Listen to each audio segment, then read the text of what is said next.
Elles m'ont aimé toutes les trois, enfin j'espère. Cette phrase résonne comme un testament doux amer de Thierry Ardisson. Ce 17 juillet 2025, à l'église Saint-Roch, l'homme en noir s'en est allé.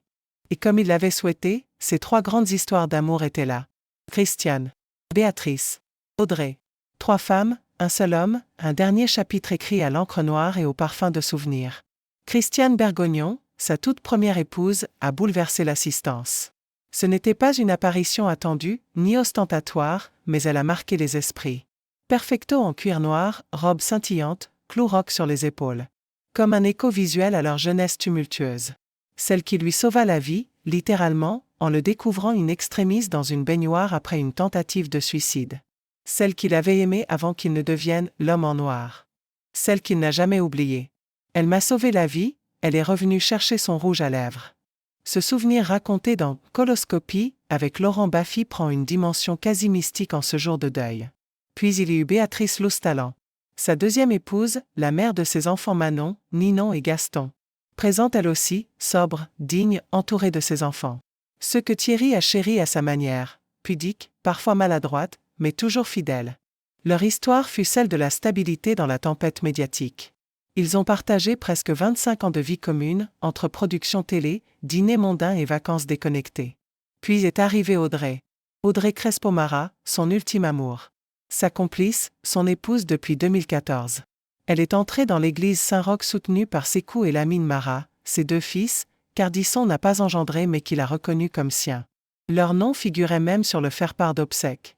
Elle était là, silhouette frêle, très tirée, lunettes sombres. Et dans ce silence religieux, son regard parlait plus fort que tous les hommages lus à voix haute. C'est avec elle que Thierry a vécu son dernier amour, plus calme, plus réfléchi.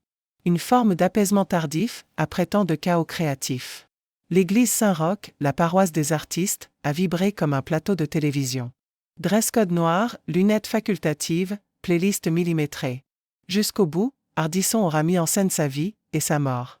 Le cercueil fermé, sobre, trônait dans l'allée centrale, entouré de compositions florales sobres et de regards embués.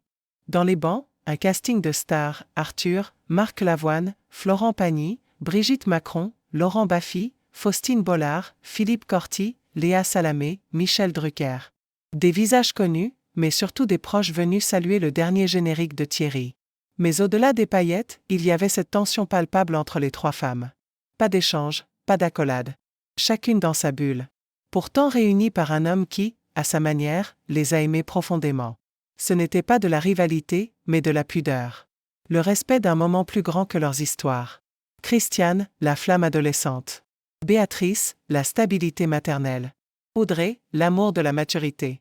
Trois actes d'une même pièce. Trois visages d'un même cœur. Quand Christiane a quitté l'église, son perfecto ouvert sur une robe métallique captait les rayons du soleil d'été. Comme un dernier clin d'œil. Béatrice, elle, a été discrète, entourée de ses enfants, le regard droit.